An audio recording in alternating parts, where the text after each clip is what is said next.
अस्सलाम वालेकुम dear student, welcome again to my YouTube channel math with Maan. Exercise 9th class की math है हमारे पास स्टूडेंट्स। एक्सरसाइज 1.3 इसका क्वेश्चन नंबर हम लोग 8 सॉल्व करेंगे। द क्वेश्चन नंबर 8 की स्टेटमेंट हमारे पास गिवन है। The annual income of Tayyab is 9,60,000। Tayyab की सालाना आमदनी जो है वो 9,60,000 रुपये है। While the accepted amount is 1,30,000। Exempted amount ऐसी अमाउंट होती है जिसके ऊपर टैक्स अदा नहीं करना पड़ता। ठीक है, वो हमारे पास गिवन है 1,30,000। How much tax would he have to pay at the rate of 0.75%। ठीक है, तो बाकी जो रकम बचेगी उसके ऊपर ये टैक्स हमें दिया हुआ है, वो हमने फाइंड करना है कि कितना टैक्स अदा करेगा तैयब। ठीक है, क्वेश्चन को सॉल्व करते हैं। सबसे पहले हम लोग लिखेंगे उसकी एनुअल इनकम। एनुअल इनकम ये हमारे पास है स्टूडेंट 9,60,000। अंडरस्टैंड। नेक्स्ट हमारे पास है एग्जेम्प्टेड अमाउंट। एग्जेम्प्टेड अमाउंट जो है स्टूडेंट वो है 1,30,000, यानी कि ऐसी अमाउंट जिसके ऊपर टैक्स अदा नहीं करना पड़ता, जिससे आप फ्री हैं, यानी कि इस अमाउंट पे आपने टैक्स नहीं देना। ठीक है स्टूडेंट्स। अब टोटल सालाना आमदनी उसके पास है 9,60,000 रुपये। 1,30,000 रुपये वो टैक्स नहीं देगा। ठीक है, तो इस पे सबसे पहले हम लोग क्या करेंगे, इन दोनों को आपस में सब्ट्रैक्ट कर लेंगे, यानी कि 9,60,000 में से 9,60,000 में से 1,30,000 जो है वो सब्ट्रैक्ट कर देंगे, माइनस कर देंगे। ठीक है, 0 का 0 आ जाएगा, 0 का 0 आ जाएगा, 0 आ जाएगा, 0 आ जाएगा। 6 में तो 3 निकालेंगे तो 3 आ जाएगा, 9 में से 1 निकालेंगे 8 आ जाएगा। अब ये हमारे पास गिवन है स्टूडेंट्स 8,30,000। 8,30,000 जो अमाउंट है, इस अमाउंट के ऊपर जो है तो ये टैक्स अदा करेगा। ठीक है स्टूडेंट्स, यहाँ से इसको सब्ट्रैक्ट किया तो ये हमारे पास रिमेनिंग अमाउंट आ गई, इसको हम लोग लिखेंगे रिमेनिंग अमाउंट। ठीक है, टैक्स हमारे पास जो है स्टूडेंट्स वो गिवन है 0.75%। ये देखिए स्टूडेंट्स, यहाँ पे हमारे पास जो टैक्स है उसकी वैल्यू है 0.75%। ये मैंने राइट कर लिया। अब सिंपल है कि हमारे पास जो रिमेनिंग अमाउंट आई है, यानी कि 8,30,000 जो रकम है हमारे पास, उसके ऊपर टैक्स अदा होगा 0.75। सबसे पहले हम लोग ये इस पॉइंट को सबसे पहले हम लोग यहाँ से रिमूव करेंगे तो नीचे आ जाएगा 100। ठीक है स्टूडेंट्स, और परसेंटेज, ये जो परसेंटेज इसके साथ था उसका भी 100 आ जाएगा। ठीक है, अभी नेक्स्ट ये 0 जो है इस 0 से कट जाएगा, ये 0 इस 0 से कट जाएगा, ये 0 इस 0 से कट जाएगा, और ये 0 इस 0 से कट जाएगा। नीचे वाले की कोई वैल्यू नहीं होती, तो 83 × 75, इन दोनों को आपस में मल्टीप्लाई कर लेंगे। इन दोनों को आपस में मल्टीप्लाई करेंगे तो हमारे पास टैक्स आ जाएगा इतना, जितना टैक्स उसने तैयब ने अदा करना है।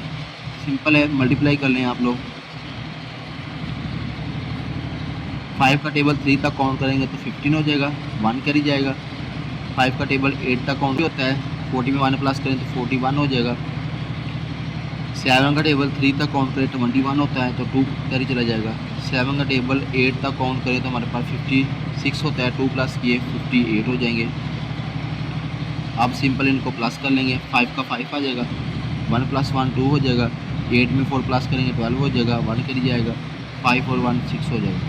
तो ये हमारे पास आएगी 6,225, 6,225 रुपये जो है वो तैयब टैक्स अदा करेगा। अब मैं एक बार आपको रिपीट कर देता हूँ यहाँ से, तो ऊपर देखिए। सबसे पहले हमारे पास एनुअल इनकम थी 9,60,000 रुपये। एक्सेप्टेड अमाउंट थी जिसके ऊपर टैक्स अदा नहीं करना था उसने 1,30,000 रुपये। ये इन दोनों को आपस में सब्ट्रैक्ट कर देंगे तो हमारे पास रिमेनिंग अमाउंट आ जाएगी, ये वाली अमाउंट 8,30,000 रुपये। इसके ऊपर उसने बस टैक्स अदा करना है।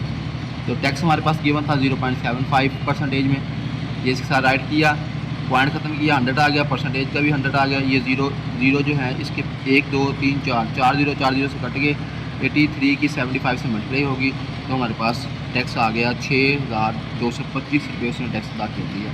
क्वेश्चन सॉल्व हो गया स्टूडेंट्स। अब हमारे पास क्वेश्चन नंबर 9 है। Find the compound markup. Compound markup आपने फाइंड करना है। ऑन आर एस 3,75,000 3,75,000 पर आपने कंपाउंड मार्कअप लूम करना है फॉर 1 ईयर। ये हमारे पास टाइम गिवन है एट द रेट, ये हमारे पास रेट है 14% में compound annually, compounded annually. Question number 9 है हमारे पास स्टूडेंट्स।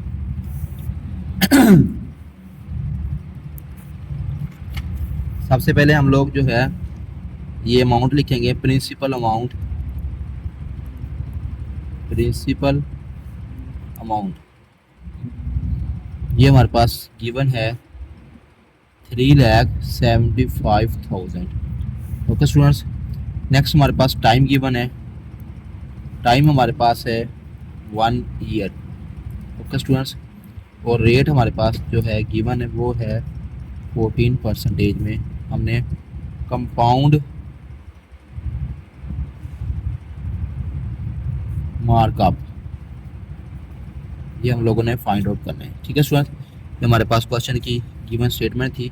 फार्मूला हमारे पास कंपाउंड मार्कअप का, जो कंपाउंड मार्कअप का फार्मूला है वो है principal multiply rate multiply time. ठीक है स्टूडेंट्स, ये प्रिंसिपल अमाउंट हमारे पास थी 3,75,000, 3,73,000 मल्टीप्लाई रेट में हमारे पास आएगा 14% और टाइम हमारे पास है 1 ईयर। ठीक है स्टूडेंट्स, 3,73,000 मल्टीप्लाई 14, अब ये परसेंटेज का नीचे 100 आ जाएगा मल्टीप्लाई 1, ये 0 इस 0 से कट जाएगा, ये 0 इस 0 से कट जाएगा, इस 1 की कोई वैल्यू नहीं और इस 1 की भी कोई वैल्यू नहीं। 3,750 हमारे पास यहाँ से रकम बचेगी और 14 ये वाला बचेगा, इन दोनों की मल्टीप्लाई हो जाएगी तो हमारे पास कंपाउंड मार्कअप आ जाएगा। ठीक है स्टूडेंट्स, इन दोनों को सिंपली हम लोग मल्टीप्लाई कर लेंगे। 4 0 से 0, 4 5 से 20 होते हैं तो 2 कर ही जाएगा, 4 7 से 28, 29 और 30 हो जाएंगे, 3 कर ही जाएगा, 4 3 से 12, 12 के बाद 13 14। तो नेक्स्ट हम लोग 1 0 0 हो जाएगा, 1 5 से 5 हो जाएगा, 1 7 से 7 हो जाएगा, 1 3 से 3 हो जाएगा, 0 का 0 आ जाएगा, 0 का 0 आ जाएगा, 5 का 5 आ जाएगा, 7 में 5 प्लस करेंगे 12 हो जाएगा, 12 हो जाएंगे, 3 4 5। तो ये हमारे पास वैल्यू आएगी 52,500। दिस इज़ आवर कंपाउंड, इसके नीचे लिख देंगे कंपाउंड मार्कअप जो हमने नोट करना था। ओके स्टूडेंट्स, हम लोगों ने फाइंड आउट कर लिया है कंपाउंड मार्कअप।